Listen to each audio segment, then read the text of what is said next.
Adeline Virginia Stephen was born on January the 25th, 1882, into the heart of Victorian London at 22 Hyde Park Gate, Kensington. Her arrival was into a world of intellectual aristocracy and complex family dynamics. Her father, Sir Leslie Stephen, was a towering figure of Victorian letters, a renowned historian, critic, essayist, and mountaineer, and the first editor of the monumental Dictionary of National Biography. He embodied the intellectual rigor and moral earnestness of his era. Her mother, Julia Prinsep Duckworth Stephen, née Jackson, was celebrated for her beauty, her compassionate nursing work, and her connections to the pre-Raphaelite artists. She herself came from a family with Anglo-Indian roots, and a lineage that, through her mother Maria Pattle Jackson, was said to connect to the Alighieri family of Dante, a romantic, if perhaps apocryphal link to a deep European cultural past. The household at 22 Hyde Park Gate was a study in Victorian complexity. The red brick house, with its 5 floors connected by narrow staircases, its drawing room dominated by heavy furniture and darker still by the weight of convention, would become both the nurturing ground for Virginia's intellect and a symbol of the patriarchal structures she would later rebel against. The house itself seemed to embody the stratified nature of Victorian society. Servants below, children in the middle floors, and Sir Leslie's study at the top, a sanctum of male intellectual authority that the young Virginia both revered and resented.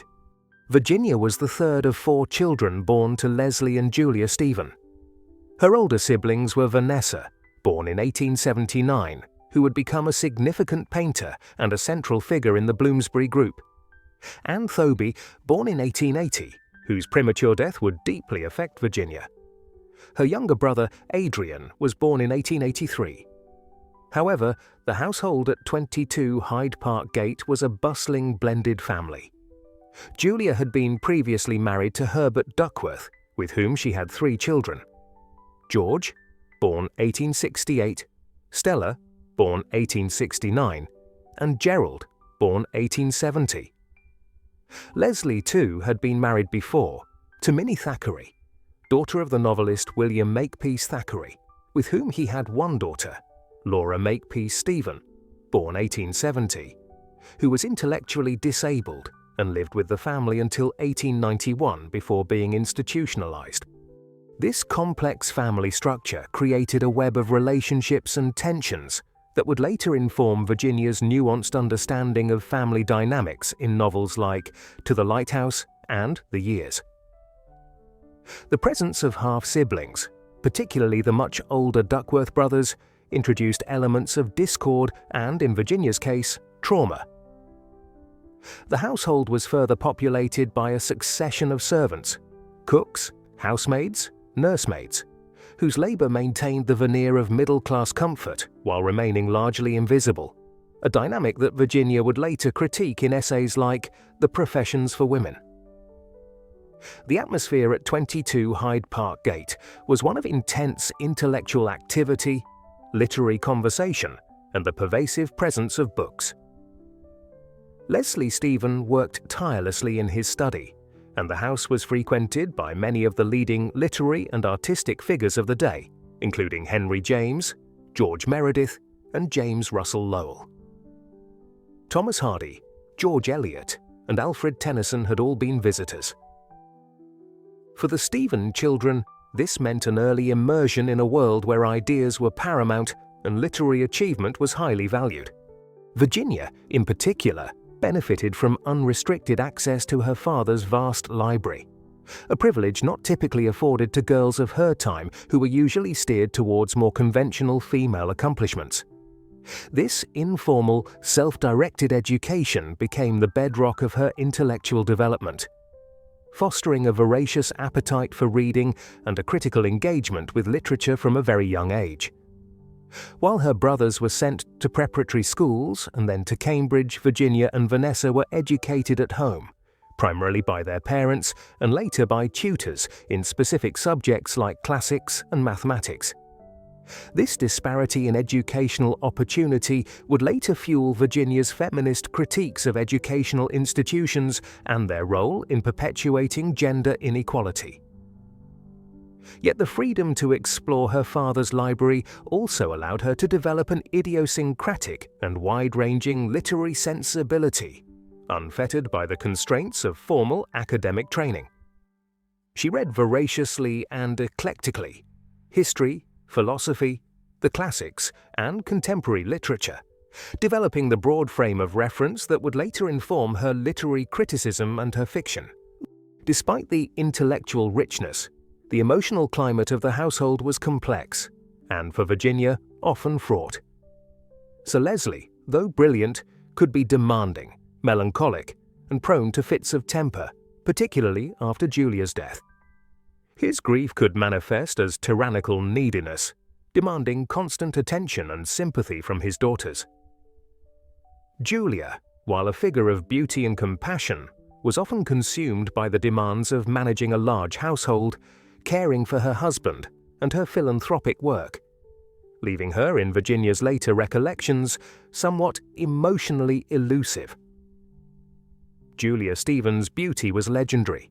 She had been a model for pre-Raphaelite painters, including Edward Burne-Jones, and her classical features and serene expression were immortalized in numerous paintings and photographs. Virginia would later recall her mother's beauty with a mixture of awe and ambivalence, recognizing both its power and the limitations it imposed. Julia's days were filled with an exhausting round of household management, social obligations, and charitable work, particularly nursing. She published a book on nursing, Notes from Sick Rooms, 1883, drawing on her extensive experience caring for the ill, and was often called upon to nurse friends and family members, sometimes leaving her own children for extended periods. The children also published a lively handwritten family newspaper, the Hyde Park Gate News, between 1891 and 1895, to which Virginia was a regular and spirited contributor, showcasing her early wit and observational skills. These early writings, filled with family jokes, social commentary, and imaginative stories, offer a glimpse into the precocious literary talent already taking root. Virginia's contributions revealed her gift for mimicry, her sharp eye for social absurdity, and her developing narrative voice. The newspaper also served as a chronicle of the family's daily life: visits, illnesses, holidays, and the small dramas of a Victorian household, providing a valuable record of the world in which Virginia's sensibility was formed. A significant and idyllic counterpoint to the often somber atmosphere of London life was the family's annual summer holidays spent at Talland House in St Ives, Cornwall. From 1882 until 1894, these summers by the sea provided a period of freedom, exploration, and intense sensory experience that would leave an indelible mark on Virginia's imagination. The house, overlooking Porthminster Bay, the sound of the waves, the changing light on the water, the Godrevy Lighthouse winking in the distance, these became powerful symbols in her later work, most notably Into the Lighthouse. These Cornish summers represented a lost Eden, a time of relative innocence and familial cohesion that she would later look back on with a profound sense of nostalgia and loss. The contrast between the formal urban environment of Hyde Park Gate and the wild, sensuous landscape of Cornwall created a duality in Virginia's sensibility, between the intellectual and the sensual, the social and the solitary, the structured and the free, that would inform her writing throughout her life. In St Ives, the Stephen children were allowed a freedom unthinkable in London. They explored the coastal paths, swam in the sea, and spent hours rock-pooling and botanizing. Virginia later recalled the intensity of these experiences, the sound of the waves breaking in the bay, which she claimed to hear throughout her life, the changing colors of the sea, the rhythm of days shaped by tides rather than social obligations. However, this world of intellectual privilege and coastal escapes was shattered by a series of devastating losses that began in Virginia's adolescence. The first and most profound blow came on May 5, 1895, when her mother, Julia Stephen, died suddenly from rheumatic fever at the age of 49. Virginia was just 13. The death of her mother, the emotional center of the family, was a cataclysmic event from which she never fully recovered. It precipitated her first major mental breakdown, a period of profound grief, depression, and psychological disturbance that marked the beginning of a lifelong struggle with mental illness. Julia's death transformed the household at 22 Hyde Park Gate.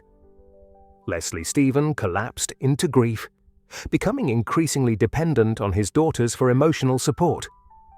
Stella Duckworth, Julia's eldest daughter, stepped into the maternal role, taking over the management of the household and the care of her siblings and stepfather. For Virginia, the loss of her mother coincided with the onset of adolescence, a time of physical and emotional transition made infinitely more difficult by grief. Her relationship with her body, already complicated by Victorian attitudes toward female sexuality, was further troubled by this conjunction of loss and development. This pattern of bereavement followed by breakdown would tragically repeat itself throughout her life, shaping her perceptions of mortality, loss, and the fragility of human existence. The experience of losing her mother at such a formative age would echo through Virginia's fiction, informing her exploration of maternal absence in To the Lighthouse, her acute sensitivity to the passage of time, and her understanding of the way trauma reverberates through a life, surfacing in unexpected moments and forms. The death of Julia Stephen also marked the end of the family's summers in Cornwall. Talland House was let go, and the annual pilgrimage to St Ives ceased, creating another layer of loss. The loss not just of a person, but of a place and a way of being that had been central to Virginia's childhood happiness. This double bereavement, of mother and of place, would become a central motif in her writing, particularly in To the Lighthouse, where the Ramsay families return to their summer house after the death of Mrs. Ramsay and the intervening years of war, becomes a powerful exploration of absence, memory, and the possibility of reconciliation with the past. The years following Julia's death were marked by further loss and upheaval. In 1897, Virginia's half-sister, Stella Duckworth, who had stepped into the maternal role after Julia's death, married Jack Hills, only to die a few months later from peritonitis during pregnancy. This second maternal loss compounded Virginia's grief and sense of abandonment. The household at 22 Hyde Park Gate, already shadowed by Julia's absence, became even more oppressive under the weight of this additional bereavement. The same year, Virginia had several experiences that would later find their way into her fiction. She saw Queen Victoria pass by in a carriage during the Diamond Jubilee celebrations, an event that would echo in Mrs. Dalloway. She immersed herself in the works of George Eliot and Henry James, and in a small act of rebellion that hinted at her developing independence of mind, she attended church but refused to kneel. These seemingly minor incidents reveal a young woman beginning to assert her intellectual autonomy and to question the social and religious conventions of her time. The period between 1897 and 1904 was one of increasing confinement and tension for Virginia. With both her mother and Stella gone, she and Vanessa bore the brunt of their father's emotional demands. Leslie Stephen, though he continued his literary work, including his editorship of the Dictionary of National Biography until 1901, was increasingly prone to hypochondria and melancholy. His daughters were expected to provide constant companionship and sympathy, to read to him, to take dictation, to manage the household, and to maintain the social obligations of a family of their standing. This period of enforced domesticity and emotional labor would later inform Virginia's critique of the Victorian patriarchal family and her understanding of the invisible work that sustained it. For Virginia and her sister Vanessa, this period was also darkened by the unwanted sexual attention of their half-brothers George and Gerald Duckworth. Virginia later wrote about these experiences in her autobiographical essays 22 Hyde Park Gate and A Sketch of the Past, describing how George would come into her room and fling himself on my bed, cuddling and kissing and otherwise embracing me in a manner that horrified me before I was even a mature woman. Gerald, too, would touch her inappropriately under the guise of familial affection. These experiences of sexual abuse undoubtedly contributed to Virginia's complex relationship with physical intimacy throughout her life and may have influenced her periods of mental distress. The exact nature and extent of this abuse remain subjects of scholarly debate, but Virginia's own accounts make clear the profound impact it had on her sense of bodily autonomy and her understanding of the power dynamics within families. The fact that these violations occurred within the supposedly safe space of the family home and were perpetrated by men who were ostensibly her protectors created a deep sense of betrayal and confusion. The silence surrounding these experiences, the lack of language to name them, the absence of anyone to whom she could safely speak about them, compounded their traumatic effect. Despite these shadows, Virginia's intellectual development continued apace. Without formal schooling, the Stephen boys were sent to preparatory schools and Cambridge, while the girls were educated at home.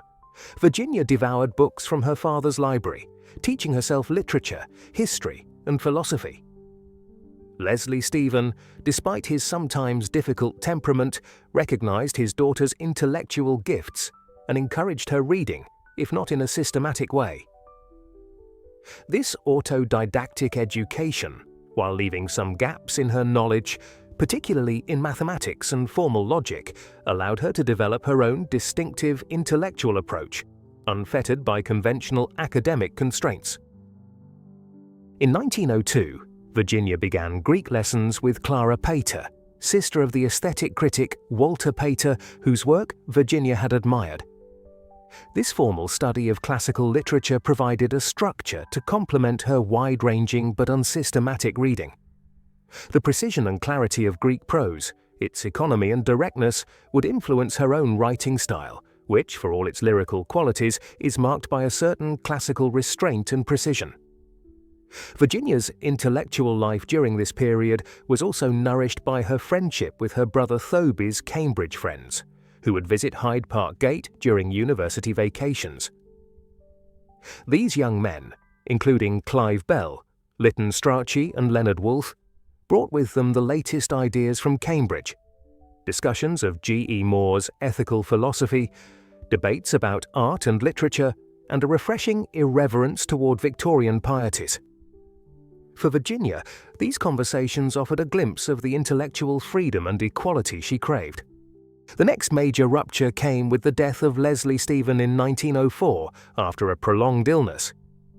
Virginia, now 22, suffered another severe mental breakdown, experiencing hallucinations, hearing voices, and attempting to throw herself from a window. She was briefly institutionalized, an experience that left her with a lifelong fear of mental asylums and their treatments. This breakdown established a pattern that would recur throughout her life.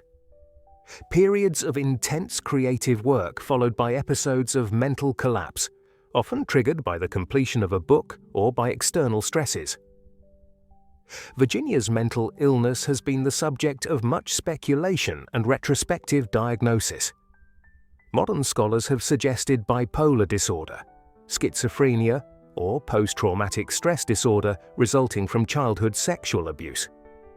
Whatever the precise diagnosis, it is clear that Virginia experienced periods of profound psychological disturbance characterized by auditory hallucinations, extreme mood swings, insomnia, and sometimes suicidal impulses. These episodes were interspersed with periods of intense creativity and intellectual clarity, creating a rhythm of productivity and collapse that shaped her life and work. Yet from this, nadir emerged a pivotal moment of liberation. Following their father's death, the four Stephen siblings, Vanessa, Thoby, Virginia, and Adrian, made the radical decision to sell the family home at 22 Hyde Park Gate and move to 46 Gordon Square in the then unfashionable district of Bloomsbury. This move, in December 1904, represented not just a change of address but a deliberate break with Victorian conventions and constraints. The siblings established a household where men and women could meet as equals, where ideas could be freely discussed without the stifling propriety of their parents' generation, and where art, literature, and philosophy took precedence over social niceties. The physical space of the Gordon Square house itself embodied this break with the past. Unlike the cluttered, heavily furnished rooms of Hyde Park Gate, with their dark wallpapers and abundance of bric-a-brac, the Bloomsbury house was decorated in a simpler, more modern style influenced by post-impressionist aesthetics. White walls, plain furniture, and an emphasis on light and space. This aesthetic transformation mirrored the intellectual and emotional liberation the Stevens siblings were seeking. Virginia also returned to St. Ives in 1905, revisiting the scene of her childhood summers for the first time since her father's death. This pilgrimage to a place laden with memories of her parents and the lost world of her childhood was emotionally significant, reconnecting her with a landscape that would later become central to her fiction. The visit allowed her to begin the process of integrating her past experiences into her developing sense of self, a process that would find its fullest expression in To the Lighthouse more than 2 decades later. The Gordon Square house quickly became a gathering place for Thoby's Cambridge friends, including Clive Bell, Lytton Strachey, Leonard Woolf, John Maynard Keynes, E.M. Forster, and others who would form the nucleus of what came to be known as the Bloomsbury Group. These Thursday evening gatherings were characterized by intense, wide-ranging discussions on art, ethics, philosophy, and politics, conducted with a frankness and equality between the sexes that was revolutionary for the time. For Virginia, this represented an intellectual coming of age, an opportunity to engage as an equal in the kind of discussions previously reserved for university-educated men. The Bloomsbury Group, though it was never a formal organization and its membership was fluid, would become one of the most influential cultural circles in early 20th century Britain. Its members shared a commitment to the values articulated by the Cambridge philosopher G.E. Moore: the primacy of personal relationships and aesthetic experience, a skepticism toward conventional morality, and a belief in the intrinsic value of states of consciousness. These values represented a decisive break with Victorian moral earnestness and an embrace of a more subjective, experiential approach to ethics and aesthetics. For Virginia, Bloomsbury offered not just intellectual stimulation, but also a supportive community within which she could begin to develop her own voice as a writer. The group's emphasis on honesty in personal relations, its rejection of conventional sexual morality, and its valuing of artistic expression over social conformity created a space in which she could explore her own complex sexuality and begin to articulate her critique of patriarchal institutions and values. In 1905, Virginia began her professional writing career, reviewing books for the Times Literary Supplement. Her first published review of The Feminine Note in Fiction appeared on January 4th, and she received her first payment for writing on January 10th. She also began lecturing on prose at Morley College, an adult education institution, on January 16th. These first steps into the public intellectual sphere were significant for a woman of her time, particularly one without formal academic credentials. The same year, she reviewed Henry James's The Golden Bowl and wrote her essay, The Decay of Essay Writing, beginning to develop the critical voice that would later make her one of the most influential literary critics of her generation. Throughout these years, she continued to read voraciously, including Walter Pater's The Renaissance, whose aesthetic theories would influence her own approach to literature and art. Pater's emphasis on the subjective nature of perception, his celebration of moments of intense aesthetic experience, and his fluid, impressionistic prose style all resonated with Virginia's developing sensibility. His famous dictate to "burn always with this hard, gem-like flame" echoed her own commitment to capturing the intensity of lived experience in her writing. The year 1906 saw Virginia deepening her engagement with literature. Reading Christina Rossetti and John Keats, whose sensuous, image-rich poetry would influence her own prose style. In 1907, she had the opportunity to spend time with Henry James, by then an elder statesman of letters, an encounter that linked her to the previous generation of literary innovators. By 1908, she was working on her first novel, The Voyage Out, and asked Clive Bell, who had married her sister Vanessa the previous year, for his critique. She also wrote Reminiscences, a memoir of her mother and childhood that represented her first sustained attempt to make sense of her past through writing. This period also saw a significant shift in Virginia's personal relationships. In 1907, her sister Vanessa married Clive Bell, an art critic and fellow Bloomsbury member. This marriage, while bringing Bell formally into the family circle, also changed the dynamics between the sisters. Virginia, who had been extremely close to Vanessa, experienced a sense of loss and jealousy at having to share her sister's affection. These complex feelings were further complicated when Virginia developed a romantic attachment to Clive Bell, leading to a period of tension and emotional turmoil within the sibling group. The year 1909 brought an unexpected proposal of marriage from Lytton Strachey, a homosexual friend who quickly withdrew his offer. This brief episode highlighted the complex sexual and emotional dynamics within the Bloomsbury circle, where conventional boundaries of sexuality and relationship were being questioned and redefined.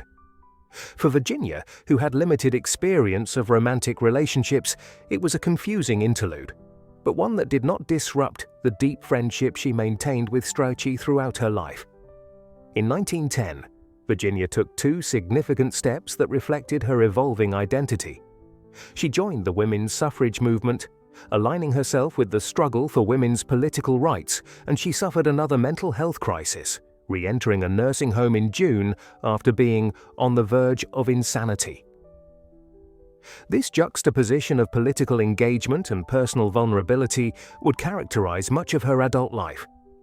The same year, Roger Fry, who would become a close friend and influential figure in Bloomsbury, organized the first post-impressionist exhibition in London, introducing works by Cézanne, Van Gogh, Gauguin, and others to a shocked British public.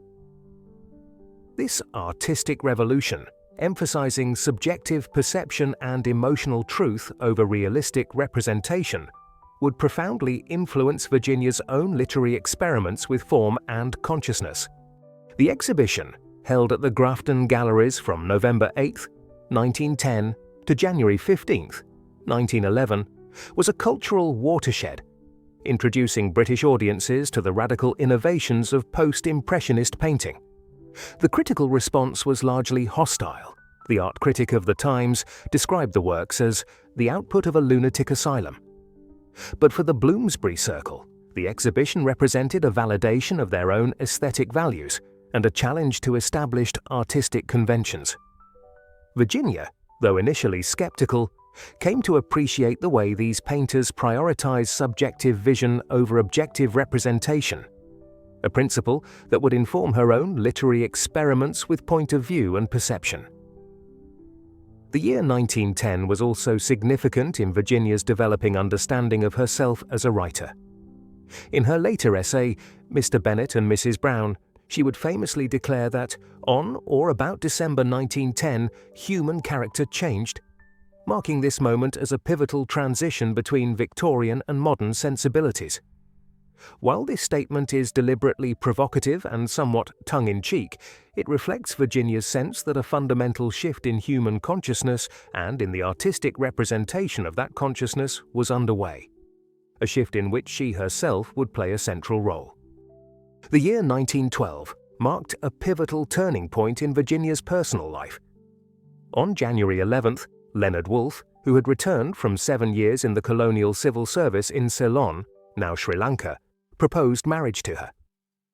After a period of consideration, Virginia announced on June 4th that she would marry him, and they were wed on August 10th, 1912, at St. Pancras Registry Office. The ceremony was simple and secular, reflecting the couple's rejection of conventional religious rituals. Their honeymoon followed on August 18th, and a trip to France, Spain, and Italy that introduced Virginia to continental Europe and expanded her cultural horizons. The marriage to Leonard would prove to be one of the most significant and sustaining relationships of Virginia's life. Leonard was not only a husband, but became her most steadfast supporter, protector, and collaborator in both her literary endeavors and her struggles with mental illness. Their partnership would endure for nearly 30 years until Virginia's death, and would provide the stable foundation upon which her literary career was built. Leonard Woolf was himself a formidable intellectual, a political theorist, author, and publisher who had been part of the Cambridge Apostles along with Thoby Stephen, Lytton Strachey, and others. Born into a Jewish family in London, his background differed from Virginia's Anglican, upper-middle-class upbringing. His 7 years in Ceylon had given him first-hand experience of British imperialism, leading to a critical perspective that would inform his political writings. His socialist politics, anti-imperialist stance, and Jewish heritage gave him a perspective somewhat different from the predominantly upper-middle-class English outlook of the Bloomsbury Circle, enriching the intellectual environment in which Virginia worked. The marriage was in many ways unconventional.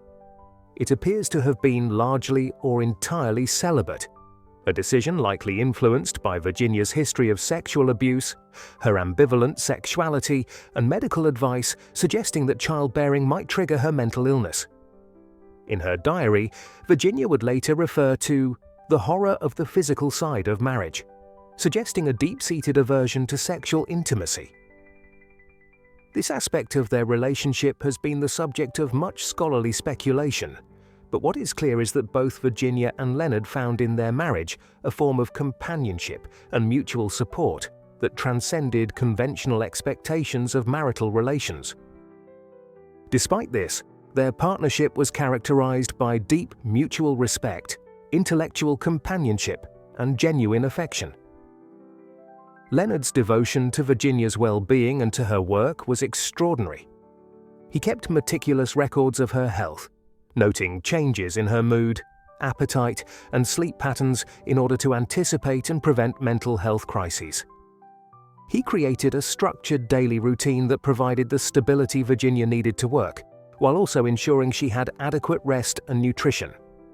He read and critiqued her manuscripts, handled much of the correspondence with publishers and critics, and managed the practical aspects of their shared publishing venture, the Hogarth Press. Virginia, for her part, valued Leonard's intellectual rigor, his political commitment, and his unwavering support of her work.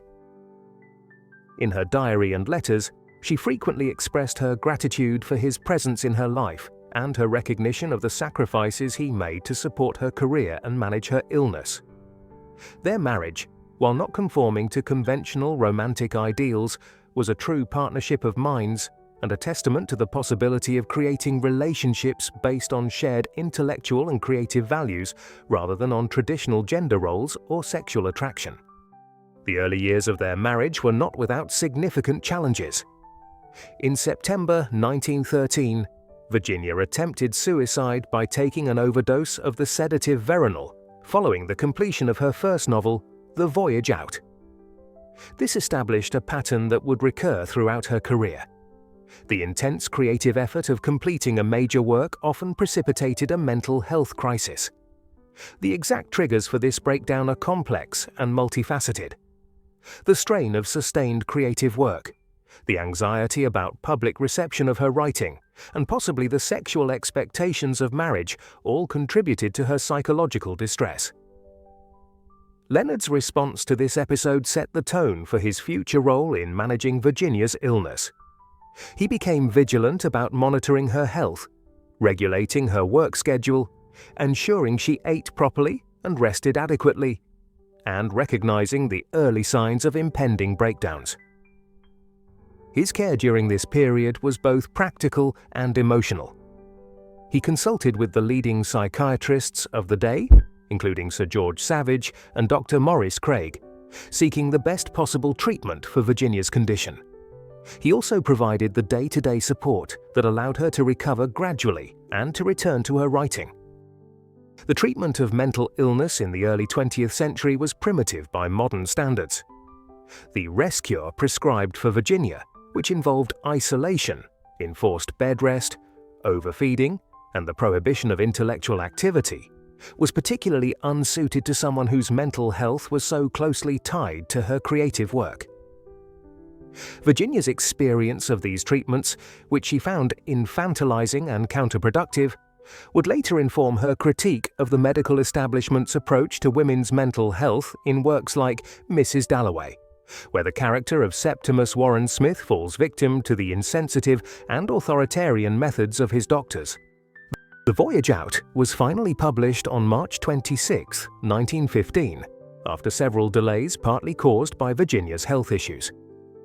The novel, which follows the journey of Rachel Vinres on a literal and metaphorical voyage of self-discovery, received positive reviews, including one from E.M. Forster on April 8.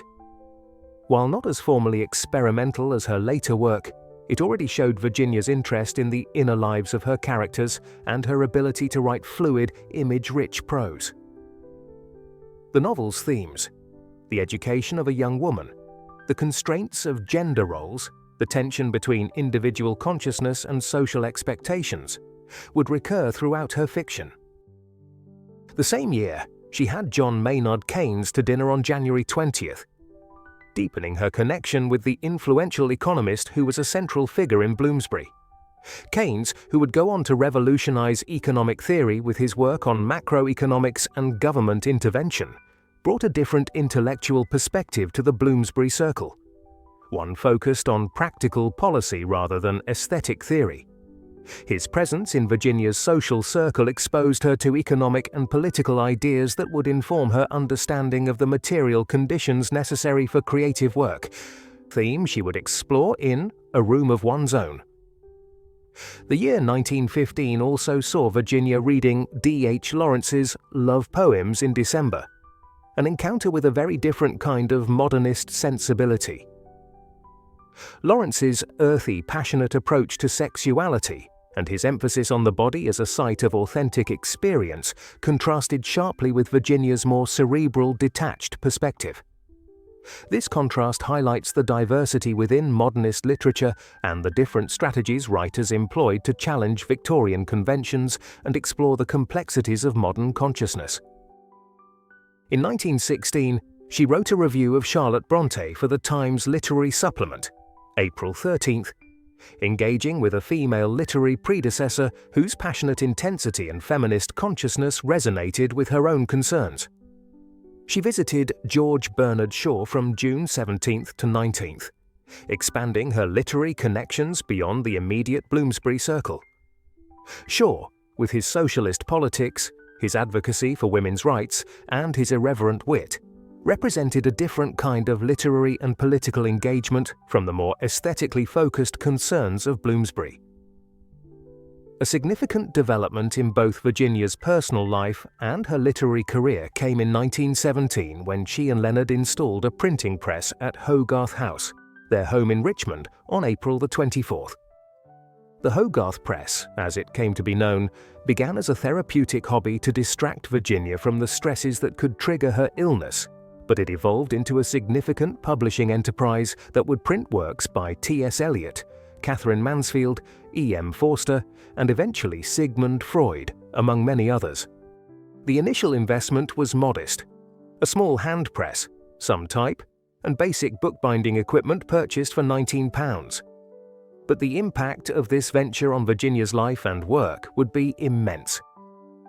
Learning the craft of typesetting and printing gave her a tactile, physical connection to the production of books that complemented her intellectual engagement with literature.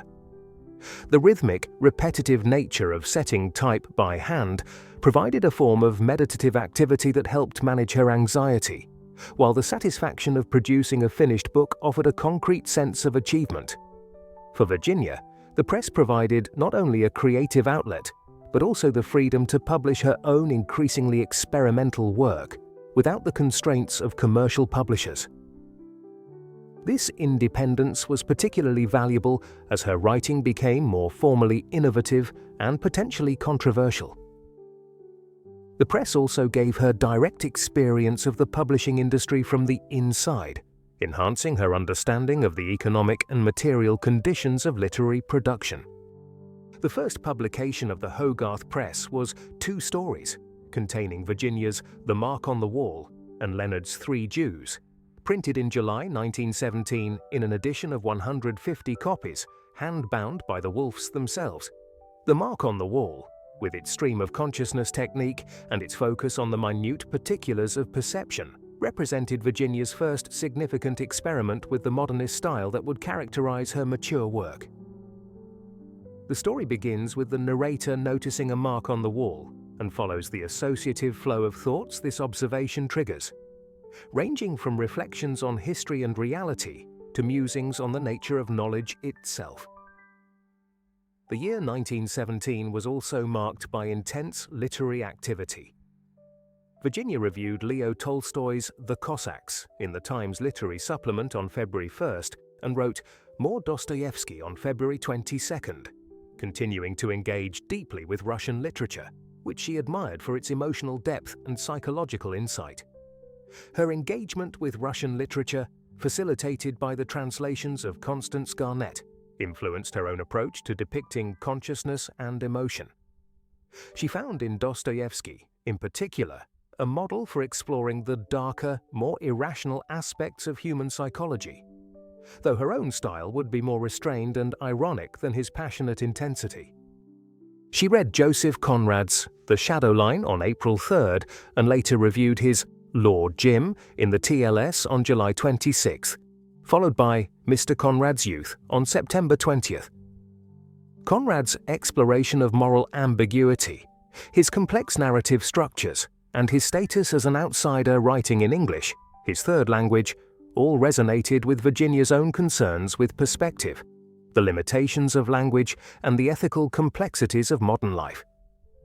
She also read James Joyce's A Portrait of the Artist as a Young Man on July 24th, an encounter with one of her modernist contemporaries whose approach to literary innovation was very different from her own. Joyce's work, with its dense allusions, its formal experimentation, and its unflinching depiction of bodily functions and sexual desire, represented a different strand of modernism from Virginia's more lyrical, impressionistic approach. Her ambivalent response to Joyce, admiring his technical innovations while finding his subject matter sometimes crude or obsessive, highlights the diversity within modernist literature and the different strategies writers employed to challenge Victorian conventions.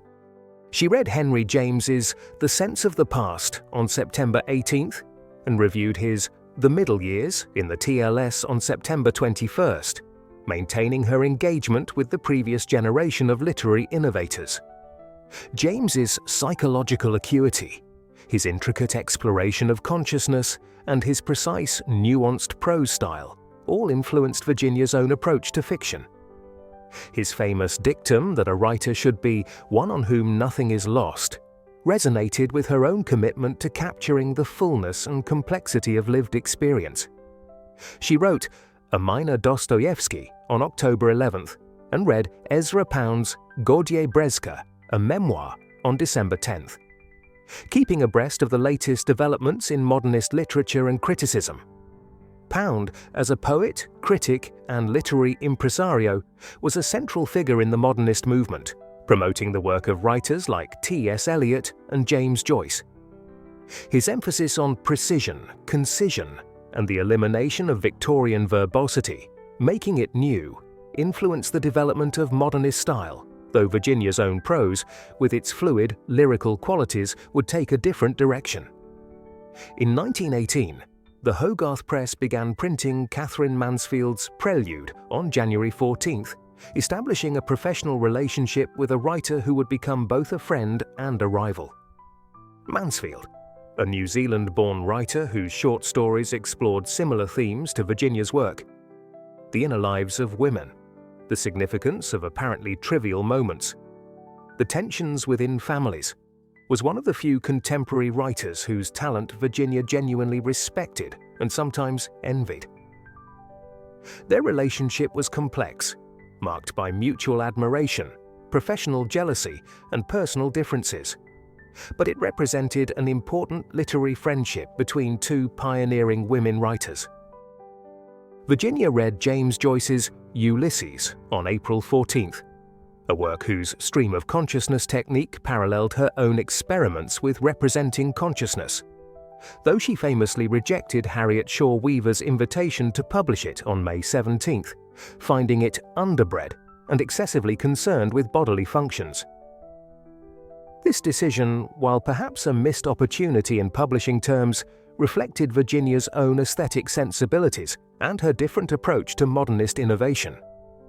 Where Joyce's work embraced the vulgar, the bodily, and the encyclopedic, Virginia's focused on the ethereal, the perceptual, and the lyrical. She reviewed Rupert Brooke in the TLS on August 13th and met T.S. Eliot on November 15th, beginning a complex literary friendship that would be marked by mutual admiration and occasional tension. Eliot, whose poem The Wasteland would become one of the defining works of literary modernism, shared Virginia's interest in the fragmentation of modern consciousness and the search for meaning in a post-war world. However, his conservative political and religious views, culminating in his conversion to Anglo-Catholicism in 1927, contrasted sharply with Virginia's more progressive secular outlook. The year 1919 saw Virginia continuing her critical work, reviewing Dorothy Richardson's The Tunnel in the TLS on February 13th. Richardson was another pioneer of stream of consciousness writing, whose multi-volume novel sequence, Pilgrimage, attempted to capture the minute particulars of a woman's consciousness. Virginia's engagement with her work reflects her ongoing interest in new techniques for representing human consciousness and her awareness of other writers working in similar experimental veins. She finished printing T.S. Eliot's Poems on March 19th, a significant publication for the Hogarth Press that included early work by one of the most important poets of the modernist movement. Her essay, Modern Novels, appeared in the TLS on April 10th, articulating her vision of fiction that would capture the myriad impressions, trivial, fantastic, evanescent, or engraved with the sharpness of steel, that constitute the mind's experience.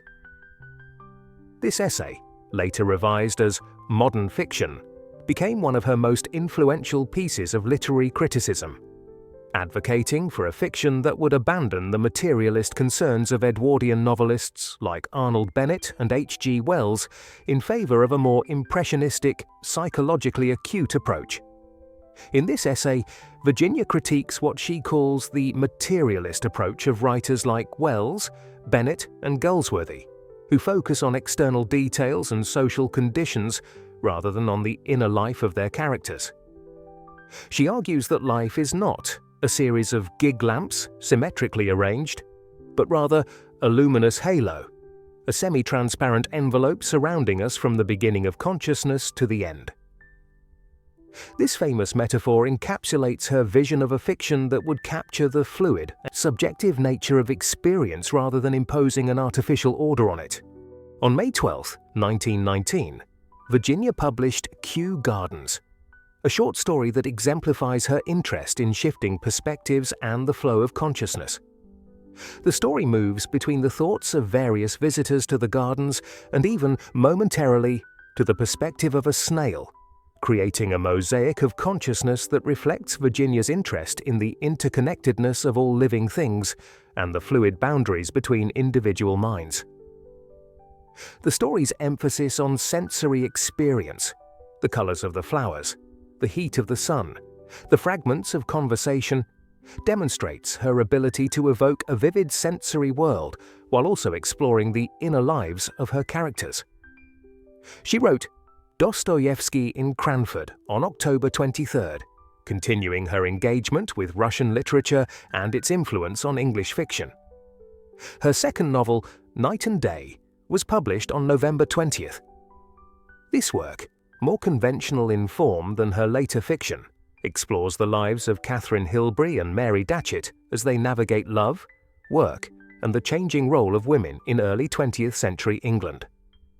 Catherine, the granddaughter of a famous poet, struggles to balance her family's expectations with her own desires, while Mary, who works for women's suffrage, represents a more independent, politically engaged model of womanhood.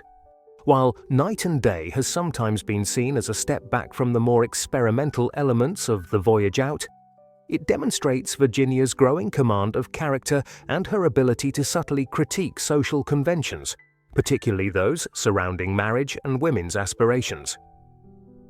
The novel's detailed exploration of London geography, its attention to the material conditions of women's lives, and its nuanced portrayal of the tensions between tradition and modernity make it an important transitional work in Virginia's development as a novelist.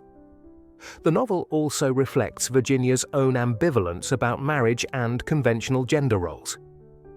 Catherine's journey towards self-knowledge and her eventual choice of a partner who respects her independence mirror Virginia's own search for a form of relationship that would allow her intellectual and creative freedom.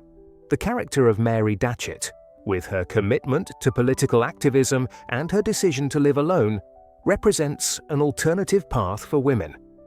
One that sacrifices conventional romantic fulfillment for meaningful work and autonomy. Night and Day received generally positive reviews, though some critics noted its somewhat old-fashioned form compared to the more experimental work being produced by other modernist writers. E.M. Forster, in his review, praised its deliberate, exquisite, and entirely successful style, but suggested that it belonged to an earlier literary era than the post-war world in which it was published. This criticism points to the transitional nature of the novel in Virginia's development. It represents a culmination of her engagement with the traditional English novel while also hinting at the more radical formal experiments to come. The 1920s marked Virginia Woolf's emergence as a major literary figure and the period of her most innovative and influential work. This decade saw her develop the distinctive modernist style that would revolutionize the English novel and establish her as one of the foremost literary voices of her generation. It was a period of extraordinary creative fertility, during which she produced some of her most celebrated works while also articulating her critical vision of modern fiction and her feminist analysis of women's relationship to literature and creativity. In 1920, she wrote Freudian Fiction, March 25th, engaging with the psychoanalytic theories that were transforming understanding of the human mind, though she maintained a certain skepticism about Freudian interpretations. This essay, published in the Times Literary Supplement, reveals Virginia's ambivalent relationship with psychoanalysis. While she recognized the revolutionary implications of Freud's theories for understanding human psychology and their potential value for fiction, she was wary of reducing the complexity of human experience to a set of predetermined psychological mechanisms. This wariness reflected her own commitment to capturing the fluid, multifaceted nature of consciousness rather than explaining it through rigid theoretical frameworks. She wrote an article on Henry James for the Times Literary Supplement, April 15th, continuing her critical engagement with her literary predecessors. Her appreciation of James's psychological acuity and his formal innovations positioned him as an important precursor to her own experiments with representing consciousness. She also reviewed Joseph Conrad's The Rescue and D.H. Lawrence's The Lost Girl for the TLS, both on July 1st, maintaining her position as one of the most perceptive literary critics of her generation. These reviews demonstrate her ability to engage sympathetically with diverse literary approaches while maintaining her own distinctive critical perspective. In 1921, Virginia published Monday or Tuesday, April 7th, a collection of short, experimental prose pieces that showcased her growing interest in impressionistic stream-of-consciousness writing. The collection included The Mark on the Wall, previously published by the Hogarth Press, as well as new pieces like Kew Gardens, an unwritten novel, and the title story Monday or Tuesday. These short works allowed Virginia to experiment with form and technique in ways that would inform her later, more sustained fictional projects. In an unwritten novel, for instance, she explores the process by which a writer constructs a character from fragmentary observations, only to have these imaginative constructions confounded by reality. A metafictional reflection on the relationship between observation, imagination, and narrative. The title story, Monday or Tuesday, is a brief poetic piece that exemplifies Virginia's interest in capturing the fleeting impressions and sensations that constitute consciousness. Its famous opening line, "Lazy and indifferent, shaking space easily from his wings, knowing his way, the heron passes over the church beneath the sky," establishes the fluid associative movement of the prose, which follows the flight of the heron as a connecting thread through a series of disparate observations and reflections. The story's compression and its emphasis on sensory experience over plot or character development point toward the more radical formal experiments of her later novels. She read D.H. Lawrence's Women in Love, June 20th, a novel whose frank treatment of sexuality and psychological depth resonated with some of her own concerns, though their approaches to fiction were very different. Lawrence's emphasis on the body, on passionate intensity, and on the primitive or instinctual aspects of human experience contrasted with Virginia's more cerebral, detached perspective. Yet both writers shared a commitment to exploring the complexities of modern consciousness and to finding new forms to express the changing nature of human relationships in the post-war world. She also read Henry James's The Wings of the Dove, September 12th, continuing her engagement with the master of psychological fiction whose influence can be detected in her own increasingly subtle exploration of consciousness. James's intricate analysis of motive and perception, his attention to the nuances of social interaction, and his development of a prose style capable of capturing the most delicate gradations of thought and feeling all influence Virginia's own approach to fiction, though she would develop a more lyrical, impressionistic style than James's dense, analytical prose. The year 1922 saw the publication of Mrs. Dalloway in Bond Street, April 14th, a short story that would later evolve into her novel Mrs. Dalloway. This story introduces Clarissa Dalloway as she shops for gloves in London, establishing the character and the technique of following a consciousness moving through urban space that would be developed more fully in the novel. The story already demonstrates Virginia's interest in the way external observations trigger internal associations and memories, creating a rich tapestry of present perception and past recollection. On June 23rd, she heard T.S. Eliot recite The Wasteland, a landmark modernist poem whose fragmented structure and multiple voices paralleled some of her own experiments with narrative perspective. Eliot's poem, with its juxtaposition of different voices, languages, and cultural references, its disruption of linear time, and its vision of modern life as spiritually barren and disconnected from tradition, represented a radical response to the cultural crisis of the post-war period. While Virginia's own work would be less overtly pessimistic and more attentive to the possibilities of meaning and connection in modern life, she shared Eliot's sense that new literary forms were needed to express the fragmented nature of modern experience. Her third novel, Jacob's Room, was published on December 14th. This work marked a significant departure from the more conventional narrative structure of her first two novels, employing a fragmentary, impressionistic approach to tell the story of Jacob Flanders, a young man whose life is cut short in World War I.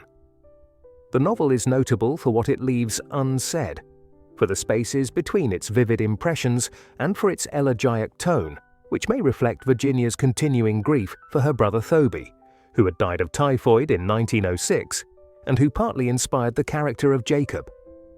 Jacob's Room represents Virginia's first fully realized experiment with modernist technique. Rather than presenting Jacob's life through conventional narrative development, the novel offers a series of glimpses, impressions, and perspectives, creating a portrait that is deliberately incomplete and elusive. Jacob himself remains something of an absence at the center of the novel, known primarily through the perceptions of others and through the traces he leaves behind. His empty room becoming a powerful symbol of the loss and absence caused by the war. This technique allows Virginia to explore questions of identity and knowledge. How well can we ever know another person? How is identity constructed through social interaction and perception? What remains of a life once it has ended? The novel's form also reflects its historical context. Written in the aftermath of World War I, Jacob's Room captures the sense of rupture and loss that pervaded European culture in the early 1920s. The fragmented narrative, with its gaps and elisions, mirrors the broken nature of post-war society and the difficulty of making sense of the unprecedented carnage of the conflict. The novel's ending, with Jacob's empty room and his unworn boots, becomes a poignant symbol of the generation of young men lost to the war and the void they left behind.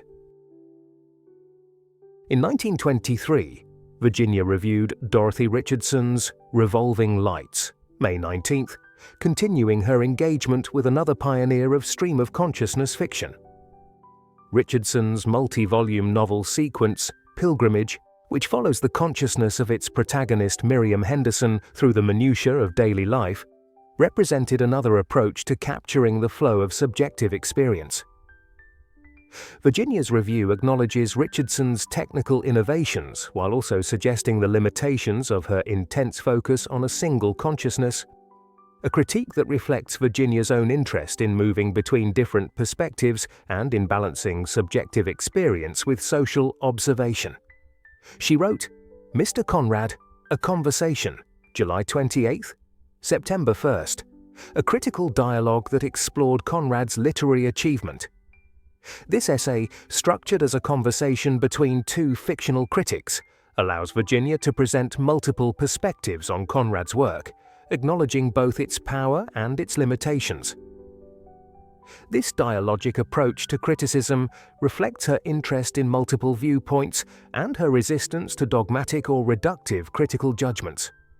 Her essay, Mr. Bennet and Mrs. Brown, November 17th, articulated her critique of the Edwardian novelist's approach to character and her vision for a new kind of fiction that would capture the elusive nature of human personality. This essay, later expanded, became one of her most famous pieces of literary criticism, declaring that on or about December 1910, human character changed, a statement that encapsulated her sense that new literary forms were needed to express the transformed consciousness of the modern era. The essay takes as its starting point a disagreement with Arnold Bennett, who had criticized the younger generation of writers for failing to create convincing characters.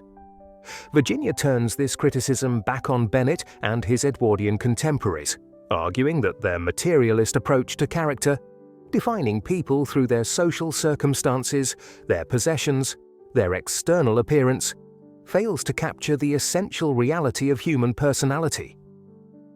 She proposes instead a fiction that would focus on the inner life, on the fluid, changeable nature of consciousness, and on the moments of being that reveal character more profoundly than external details.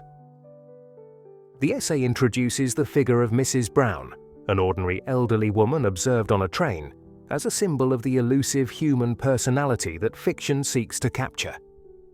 Virginia argues that while Edwardian writers like Bennett would describe Mrs. Brown's surroundings, her clothes, her social position, modernist writers are more interested in her inner life, her unique way of experiencing the world.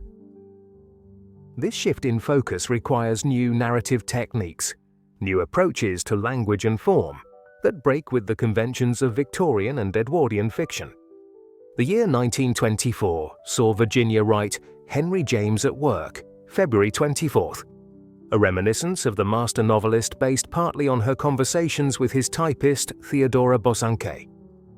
This essay offers insights into James's working methods, his dictation of his later novels, and his painstaking attention to the nuances of language and perception.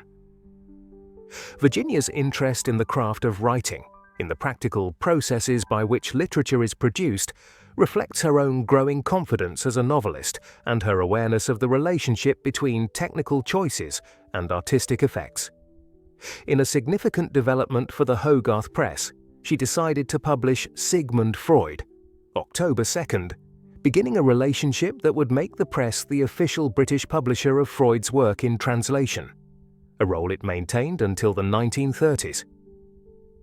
This decision, while primarily a business one, also reflected the Woolfs' recognition of Freud's cultural importance and their commitment to publishing innovative and challenging work.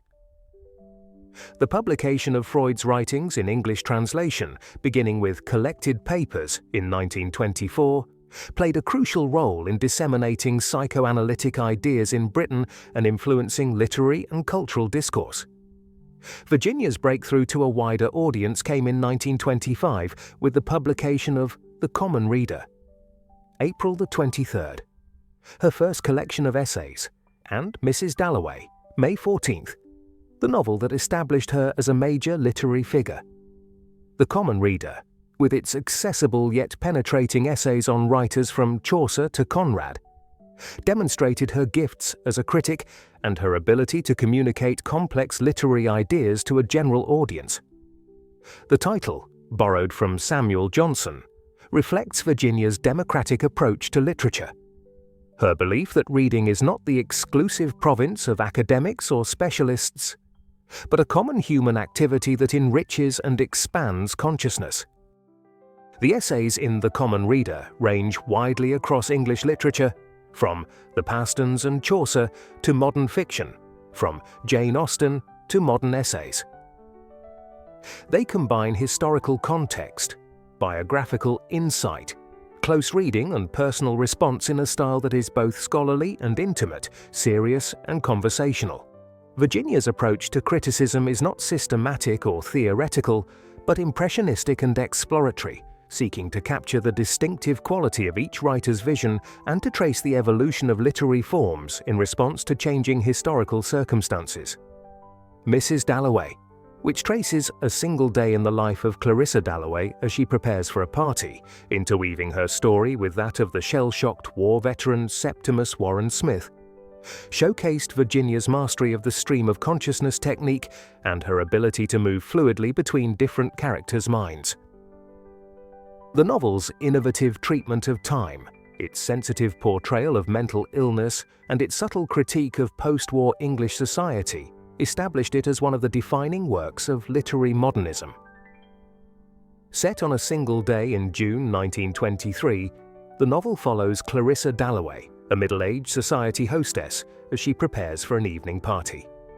Through her encounters with various characters and her own memories and reflections, a portrait emerges of her life, her choices, and the society in which she moves.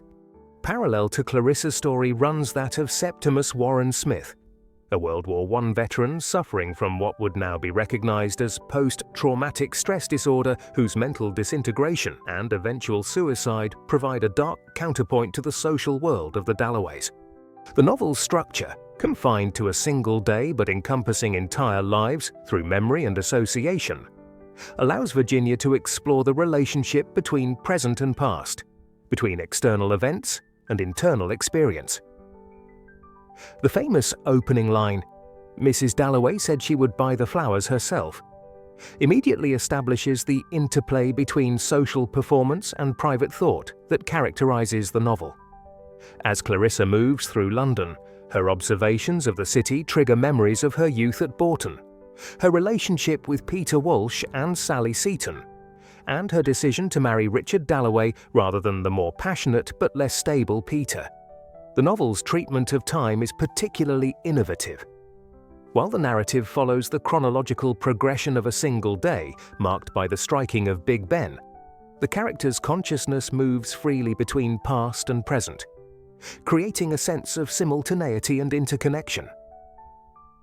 This approach to time, influenced by Henry Bergson's concept of durée, or live time as opposed to clock time, allows Virginia to explore how the past continues to exist within the present and how identity is formed through the accumulation and interpretation of experience.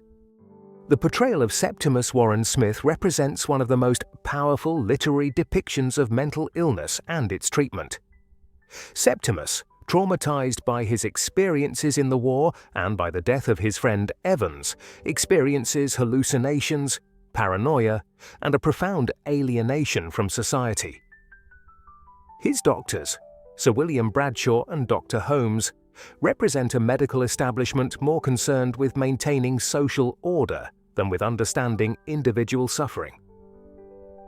Their treatment of Septimus, culminating in his suicide to avoid being taken to a mental institution, offers a devastating critique of the authoritarian and insensitive approach to mental illness prevalent in the early 20th century. The novel also explores themes of sexuality and desire with a subtlety and complexity unusual for its time. Clarissa's most intense emotional and erotic experience was her kiss with Sally Seton in her youth, a moment she remembers as the most exquisite moment of her whole life. Her marriage to Richard, while affectionate, lacks passion, and they sleep in separate rooms. Peter Walsh, still in love with Clarissa after all these years, represents a road not taken, a possibility of a more emotionally intense but perhaps less stable life. These explorations of desire, regret, and the paths not taken give the novel a poignant depth beneath its surface of social observation. Mrs. Dalloway received mixed reviews upon publication. Some critics were bewildered by its experimental form and lack of conventional plot, while others recognized its innovative approach to narrative and its penetrating social and psychological insights. Over time, it has come to be recognized as one of Virginia's masterpieces and a landmark of modernist fiction, its techniques influencing generations of writers and its exploration of consciousness, time, and social constraint remaining as relevant today as when it was written. The same year, the Hogarth Press published Gertrude Stein's Composition as Explanation, September 16th, another example of the Woolfs' commitment to experimental writing. Stein's work, with its repetitive, abstract style and its emphasis on the materiality of language, represented a more radical approach to literary innovation than Virginia's own. But the Woolfs' willingness to publish it demonstrates their openness to diverse forms of modernist experimentation. E.M. Forster published The Novels of Virginia Woolf, November 27th, a critical assessment that recognized her growing importance in the literary landscape.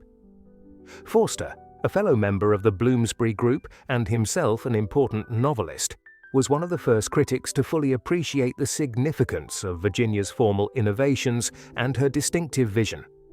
His essay helped to establish her reputation as a major literary figure and to articulate the distinctive qualities of her work for a broader audience.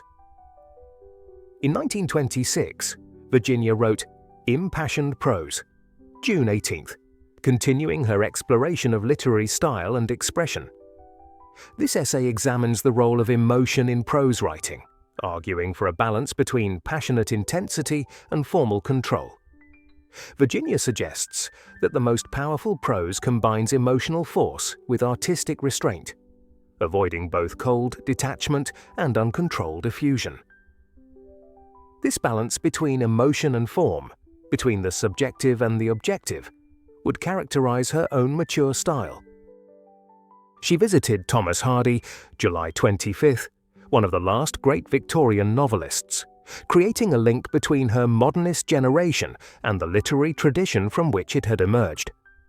Hardy, whose dark vision of human fate and whose sensitivity to landscape and social change had challenged Victorian optimism and morality, represented a transitional figure between Victorian realism and modernist experimentation. Virginia's visit to him at Max Gate, his home in Dorset, symbolized her connection to the literary past, even as she worked to forge new forms for the future.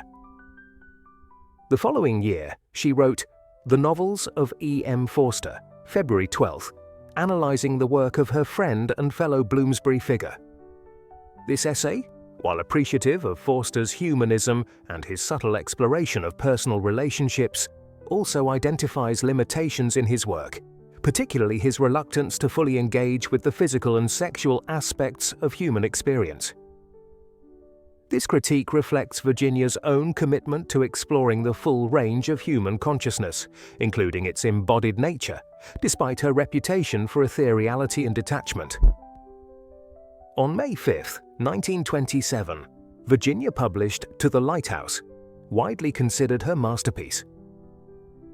The novel, which draws heavily on her own childhood experiences in St. Ives, centers on the Ramsay family and their visits to the Isle of Skye before and after World War I. Through its 3 sections, The Window, Time Passes, and The Lighthouse, it explores themes of perception, the passage of time, the nature of art, and the complex dynamics of family relationships, particularly between mothers and daughters. The novel's structure is both innovative and symbolic. The first section, The Window, set on a single day before the war, introduces the Ramsay family and their guests at their summer home on the Isle of Skye. Mrs. Ramsay, beautiful, intuitive, and nurturing, is the emotional center of the family, mediating between her irascible, demanding husband and their 8 children. Mr. Ramsay, a philosopher whose work on subject, object, and the nature of reality has reached an impasse, seeks constant reassurance and sympathy. Their youngest son, James, wants to visit the lighthouse visible from their house, but Mr. Ramsay insists the weather will not permit it, crushing his son's hopes. Among the guests is Lily Briscoe, an unmarried painter struggling to complete a portrait of Mrs. Ramsay against the skepticism of Charles Tansley, who insists that women can't paint, women can't write. The second section, Time Passes, spans 10 years during which World War I occurs, and 3 members of the Ramsay family die, including Mrs. Ramsay. This section, with its poetic depiction of the empty holiday house during the war years, represents one of the most innovative and haunting passages in modernist literature. The human events, Mrs. Ramsay's death, the death of her son Andrew in the war, the death of her daughter Prue in childbirth, are reported in brackets, as if parenthetical to the inexorable passage of time and the slow decay of the house. This technique creates a powerful sense of the indifference of time to human suffering, and the way death can reduce a life to a brief notation. The final section, The Lighthouse, set after the war, brings Mr. Ramsay, his now teenage children James and Cam, and the surviving guests back to the house. The long-delayed trip to the lighthouse finally takes place, allowing for a kind of reconciliation between James and his father. Meanwhile, Lily Briscoe, still struggling with her painting, finally completes it, achieving her vision even as she acknowledges its transience. It would be hung in the attics, she thought. It would be destroyed. But what did that matter? The character of Mrs. Ramsay is partly based on Julia Stephen, and the novel can be seen as Virginia's attempt to come to terms with her mother's death and to capture her essence through art. Mrs. Ramsay's ability to create moments of unity and harmony, to bring disparate elements together into a meaningful whole, represents a kind of feminine creativity that complements and contrasts with the more formal, analytical approach of Mr. Ramsay and the visual artistry of Lily Briscoe. Through these different modes of perception and creation, Virginia explores the nature of reality, the possibility of meaning in a world of flux, and the role of art in preserving and transforming experience. To the Lighthouse received widespread critical acclaim upon its publication and has since been recognized as one of the greatest novels of the 20th century. Its technical innovations, its profound psychological insights, and its poetic evocation of consciousness and time have influenced generations of writers and continue to reward close reading and analysis. In 1928, Virginia attended Thomas Hardy's funeral, January 17th, marking the passing of a literary era. Hardy's death symbolized the final end of the Victorian age in literature, leaving Virginia and her modernist contemporaries as the inheritors and transformers of the English literary tradition. On October 11th, she published Orlando: A Biography, a fantastical, semi-biographical novel inspired by her friend and former lover Vita Sackville West. The novel follows its protagonist Orlando through 3 centuries of English history during which he changes from a man to a woman. With its playful approach to biography, its fluid treatment of gender, and its celebration of creative androgyny, Orlando represents one of Virginia's most accessible and entertaining works, while still engaging with serious questions about identity, gender, and the nature of biography. The novel begins in the Elizabethan era with Orlando as a young nobleman who writes poetry and falls in love with a Russian princess. After being jilted, he becomes ambassador to Constantinople, where, after a week-long sleep, he wakes to find himself transformed into a woman. As a woman, Orlando returns to England and experiences life across the 17th, 18th, and 19th centuries, finally arriving in the present day of 1928. Throughout these transformations, Orlando's core identity remains consistent, though her experiences and social position change dramatically with her gender. Orlando can be read as a love letter to Vita Sackville West, with whom Virginia had a romantic relationship in the mid-1920s. Vita's aristocratic heritage, her androgynous appearance, her literary ambitions, and her complex sexuality all find expression in the character of Orlando. The novel's playful treatment of time and identity allowed Virginia to celebrate Vita's multifaceted nature and to explore the fluidity of gender and sexuality in a way that was both daring and disguised for its time. The book was a commercial success and strengthened Virginia's growing reputation. Its accessibility and humor made it appealing to a broader audience than her more formally experimental works, while its innovative approach to biography and its exploration of gender identity ensured its lasting literary significance. The novel has become particularly important in feminist and queer literary criticism, which has recognized its pioneering exploration of gender as a social construct and its vision of identity as fluid and multifaceted rather than fixed and binary. The following year saw the publication of A Room of One's Own, October 24, 1929, based on lectures Virginia had given at Newnham and Girton, the women's colleges at Cambridge University. This extended essay, with its famous declaration that a woman must have money and a room of her own if she is to write fiction, became one of the foundational texts of feminist literary criticism.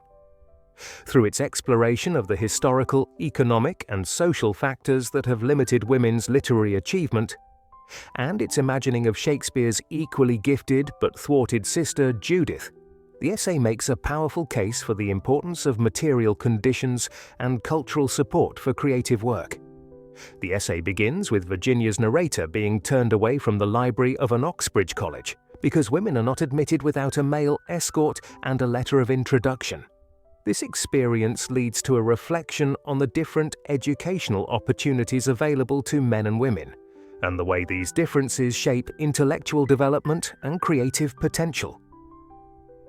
The narrator goes on to research women's lives and writing in the British Museum, finding that most of the books about women have been written by men, often with anger and anxiety about female sexuality and autonomy.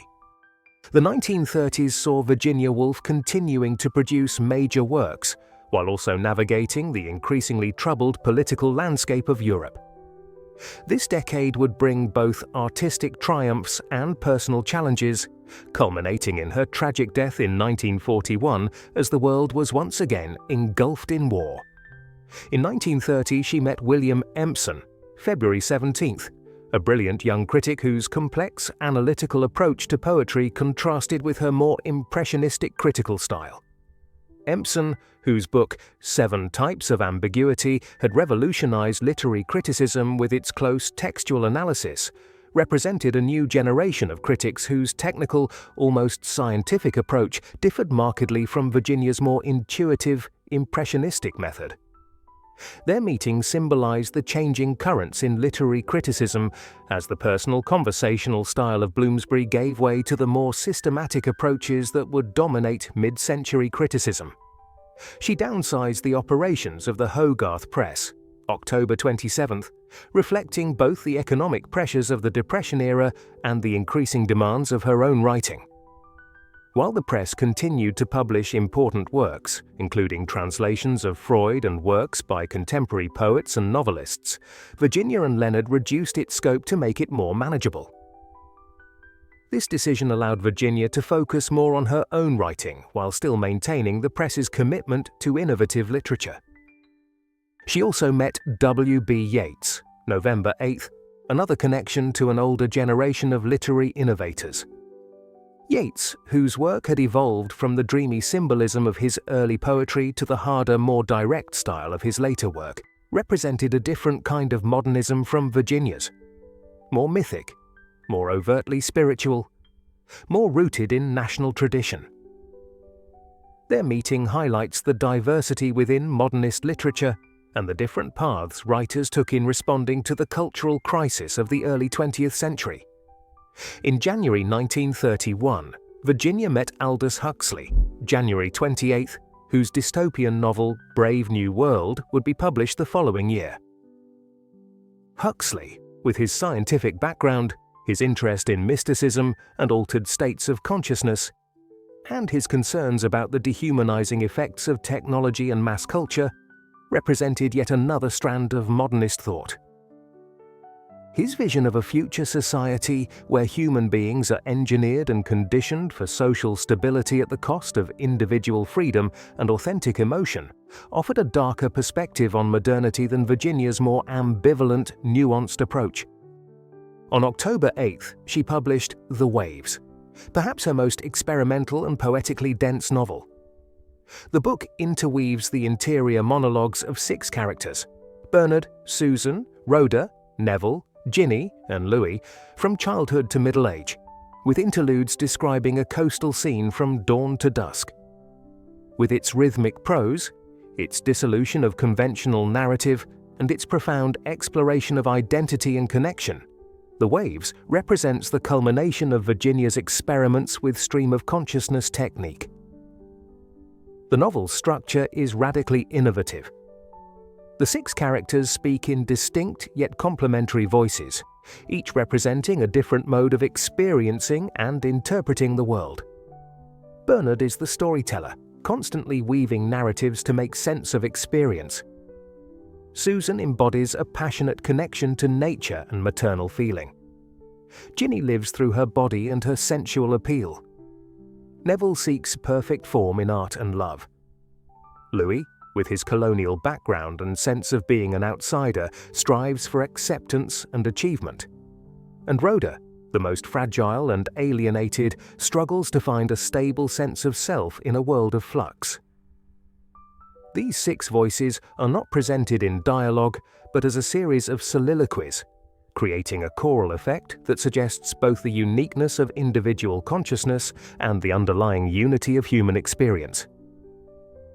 The characters' monologues are interspersed with impersonal, poetic interludes describing the sun's progress over a coastal landscape from dawn to dusk, suggesting the natural rhythm against which human lives unfold and the indifferent natural world that contains human drama. The novel traces the characters from childhood at boarding school through adolescence, early adulthood, middle age, and into their 50s, when they reunite for a dinner in honor of their friend Percival, who died young in India. Percival, the 7th member of their group, never speaks directly but is present through the others' perceptions of him, representing a kind of heroic ideal against which they measure themselves and find themselves wanting. Virginia described The Waves as a play poem rather than a novel, indicating her sense that it transcended conventional generic boundaries. Its language is heightened, rhythmic, and imagistic, closer to poetry than to traditional prose fiction. The novel's concern with the nature of identity, the relationship between individual consciousness and collective experience, and the possibility of meaning in a world of flux, places it at the philosophical heart of modernism. The Waves received mixed reviews upon publication. Some critics were bewildered by its experimental form and lack of conventional plot, while others recognized its extraordinary poetic power and philosophical depth. Over time, it has come to be recognized as one of Virginia's most profound and challenging works, a novel that pushes the boundaries of the form to explore fundamental questions about consciousness, identity, and human connection. The following year saw the publication of The Common Reader Second Series, October 13, 1932, a further collection of her literary essays. Like the first volume, this collection demonstrates Virginia's gifts as a critic. Her ability to enter sympathetically into the world of each writer she discusses, her attention to the nuances of style and form, and her understanding of the relationship between literature and its historical and social context. The essays range from discussions of Chaucer, Donne, and Swift, to reflections on contemporary writers like Dorothy Richardson and E.M. Forster, creating a panoramic view of English literature that emphasizes continuity as well as change.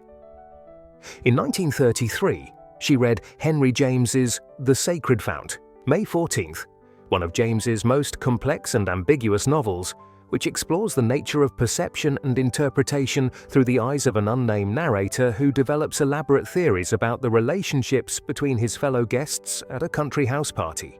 Virginia's interest in this novel, with its unreliable narrator and its exploration of the way we construct narratives to make sense of experience, reflects her own concerns with the nature of knowledge and the relationship between perception and reality. She published Flush, October 5th, a playful biography of Elizabeth Barrett Browning's Cocker Spaniel. While Flush might seem a lighter work compared to The Waves, it continues Virginia's interest in exploring consciousness from unexpected perspectives and in reimagining the boundaries of biography.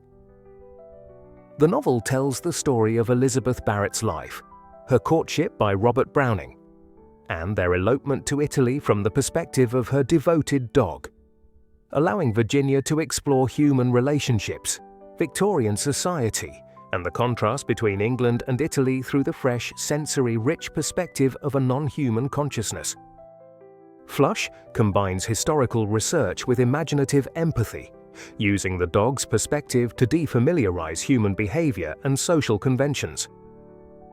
Through Flush's eyes, we see the claustrophobic atmosphere of the Barrett household, the transformative power of love in Elizabeth's life, and the liberating effect of the move to Italy, where both Elizabeth and Flush experience a new freedom and vitality. The novel's playful approach to biography and its exploration of non-human consciousness anticipate later developments in animal studies and post-humanist theory. In 1934, Virginia was disappointed by T.S. Eliot's The Rock, July 10th, indicating her critical engagement with contemporary literature even when it came from friends and allies. The Rock, a pageant play commissioned by the Church of England, represented Eliot's increasingly conservative religious and political views, which diverged sharply from Virginia's more progressive, secular outlook. Her disappointment reflects the growing ideological divisions within modernism in the 1930s, as writers responded differently to the political and spiritual crises of the decade. The following year, she read Aldous Huxley's Point Counterpoint, January 23rd, a novel that uses a contrapuntal structure to explore the intellectual and social life of 1920s England through multiple characters and perspectives. She discussed W.H. Auden with T.S. Eliot, maintaining her connection with the younger generation of writers who were responding to the increasingly politicized atmosphere of the 1930s. Auden, along with Stephen Spender, Cecil Day-Lewis, and Louis MacNeice, represented a new generation of politically engaged poets whose work addressed the rise of fascism, the Spanish Civil War, and the threat of another world war. Virginia's interest in their work reflects her own growing political awareness and her concern with the relationship between literature and social responsibility. In 1937, Virginia saw Chekhov's Uncle Vanya, February 18th, an experience that may have resonated with her own interest in capturing the nuances of human relationships and the poetry of everyday life. Chekhov's subtle exploration of unfulfilled lives, thwarted ambitions, and the quiet desperation beneath the surface of ordinary existence parallels Virginia's own concern with the inner drama of apparently unremarkable lives. On March 11th, she published The Years, a more conventionally structured novel that traces the fortunes of the Pargeter family from the 1880s to the present day of the 1930s. While less formally experimental than The Waves, The Years engages deeply with questions of social change, particularly the changing position of women, and with the shadow of war that was once again falling over Europe. The novel follows the Pargeter family through several generations, focusing particularly on the female members of the family and their varying attempts to create meaningful lives within the constraints of their time. The narrative moves from the Victorian era, with its rigid gender roles and social conventions, through the Edwardian period and World War I, to the more fluid, uncertain world of the 1930s. Through this historical sweep, Virginia explores the gradual liberation of women from domestic confinement, the opening up of educational and professional opportunities, and the changing nature of family relationships and social interactions. The Years is Virginia's most directly political novel, engaging with issues of class, gender, and national identity in a more explicit way than her previous work. The novel's concern with the material conditions of women's lives, with the relationship between private experience and public events, and with the possibility of creating more equal and authentic human relationships, reflects Virginia's deepening political consciousness in the face of the rising threat of fascism and the likelihood of another war. The novel was a commercial success, becoming a bestseller in the United States. Its more accessible style and its engagement with social and political issues made it appealing to a broader audience than some of Virginia's more experimental work. However, some critics, including Virginia herself, felt that the novel represented a compromise between her artistic vision and the demands of a more conventional narrative form.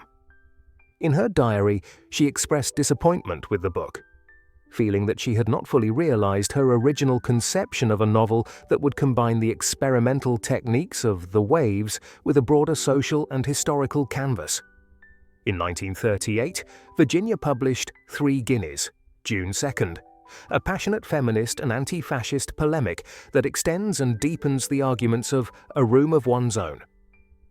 Structured as a response to 3 letters asking for donations to various causes, a women's college, a society for professional women, and an organization to prevent war, the book makes explicit connections between patriarchy, militarism, and fascism. Virginia argues that women, as outsiders to the male-dominated institutions of education, the professions, and the state, have a unique perspective from which to critique and resist the forces leading toward war.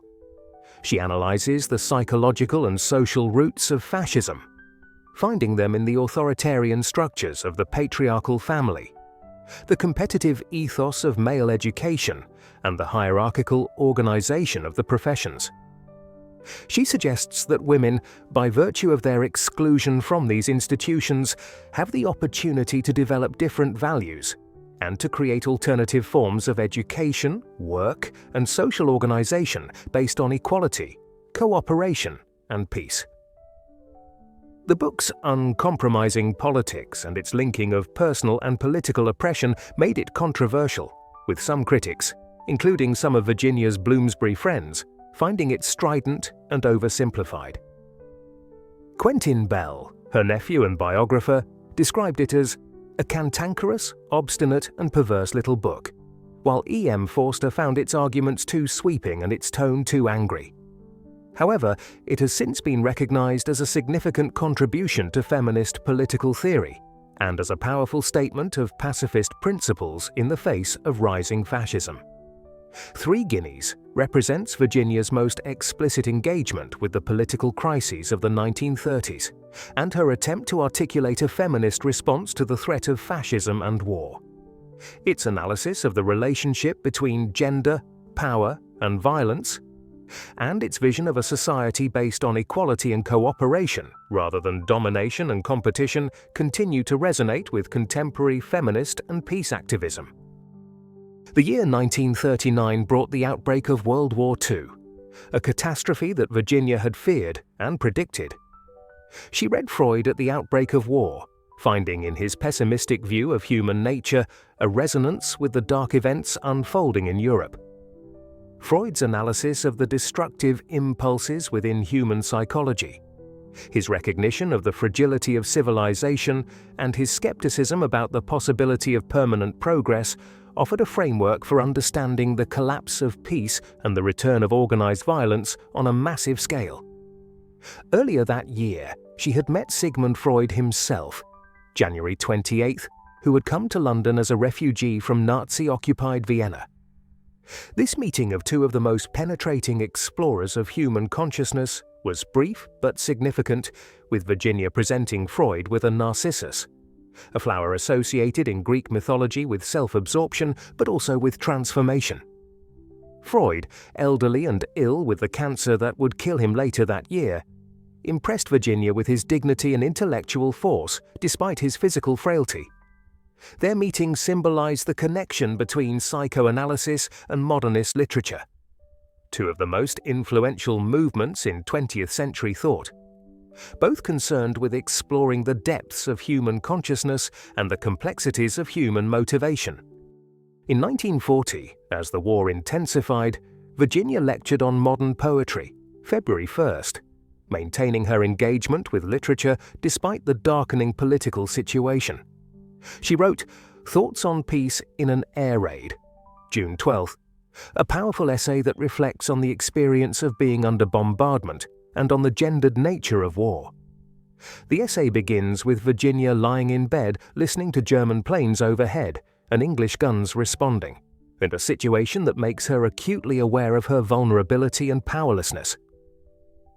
She reflects on the masculine psychology that drives war, the desire to dominate and enslave that she sees as common to both fascism and patriarchy, and considers how women might respond to this aggression without either passively accepting it or adopting the same violent methods.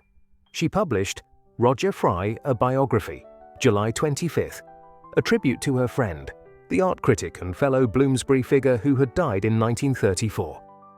This conventional biography, with its careful research and chronological structure, represented a departure from the playful, imaginative approach of Orlando and Flush, but demonstrated Virginia's versatility as a writer and her deep engagement with Fry's ideas about art and perception. The biography traces Fry's development as an art critic, his introduction of post-impressionism to Britain, and his theories about the formal elements of art, while also exploring his personal life, including his marriage to the mentally ill Helen Combe and his relationship with Vanessa Bell. Through this account of Fry's life and work, Virginia also creates a portrait of the Bloomsbury Circle and its distinctive approach to art, ethics, and personal relationships. In September 1940, the Woolfs' London home was bombed during the Blitz, destroying many of their possessions and reinforcing the precariousness of life during wartime. They had already moved primarily to Monk's House, their country home in Rodmell, Sussex, which became their main residence for the duration of the war. From this rural retreat, Virginia continued to work on her final novel, Between the Acts, while also keeping a diary that recorded both her personal struggles and her observations of a nation at war. The early months of 1941 saw Virginia's mental health deteriorating. The strain of the war, the destruction of her London home, concerns about Leonard, who as a Jew and a socialist would have been in particular danger if Nazi Germany had invaded Britain, and the completion of Between the Acts all contributed to a severe depressive episode. She began to hear voices and feared that she was going mad again, a prospect that terrified her. The voices she heard were often critical and tormenting, telling her she was a failure, that her writing was worthless, that she was a burden to Leonard. These auditory hallucinations, combined with intense anxiety and depression, made it increasingly difficult for her to concentrate on her work or to find pleasure in daily life. Virginia and Leonard had made a pact in the event of a German invasion, going so far as to store petrol in their garage to use if necessary. This concrete plan for ending their lives, while a rational response to the very real threat of Nazi occupation, may have made seem a more available option for Virginia as her mental state deteriorated. The couple had also obtained sleeping pills for this purpose, another means that could be turned to.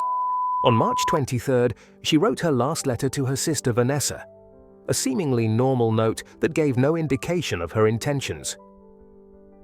The letter discussed everyday matters, a planned visit, some household items Vanessa had left behind, the weather, maintaining the appearance of normality even as Virginia was making her final preparations.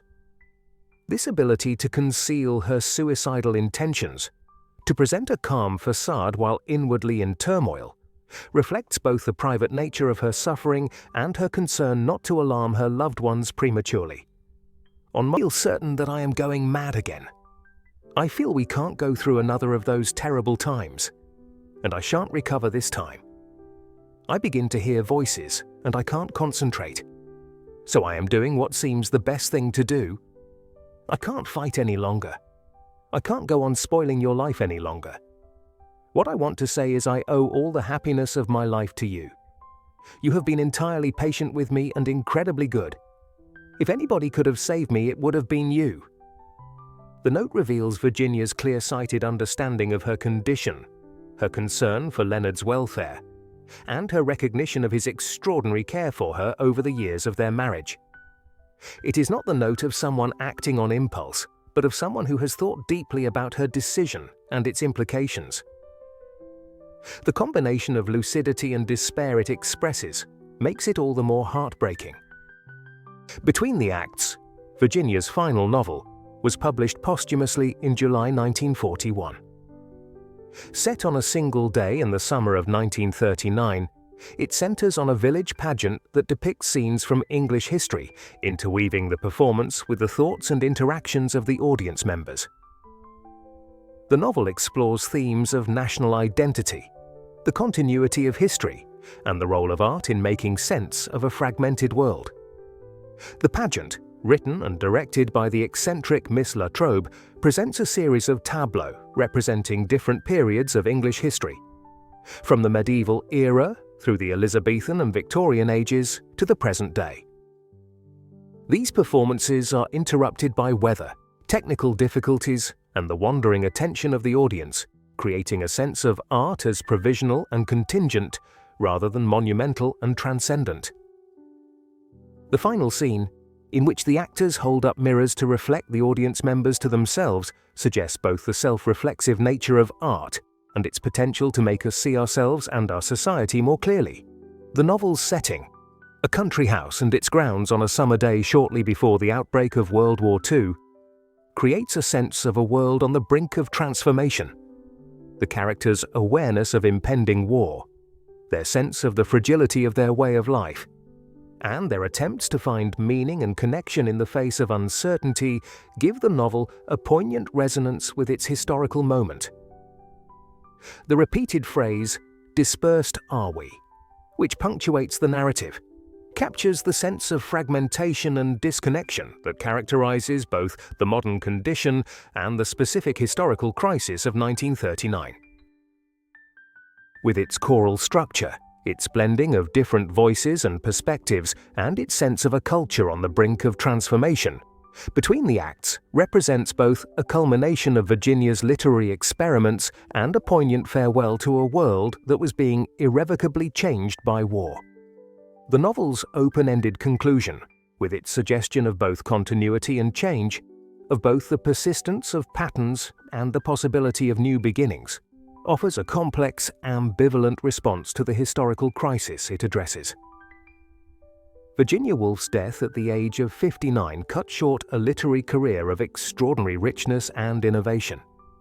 Yet even in its incompleteness, her body of work, 9 novels, dozens of short stories, hundreds of essays, diaries, letters, and biographies, represents one of the most significant contributions to modernist literature and to the broader cultural life of the 20th century. Her explorations of consciousness, her experiments with narrative form, her penetrating analyses of gender and creativity, and her lyrical, image-rich prose have influenced generations of writers and thinkers. Her personal struggles with mental illness, while tragic, have also contributed to a deeper understanding of the complex relationship between creativity and psychological vulnerability.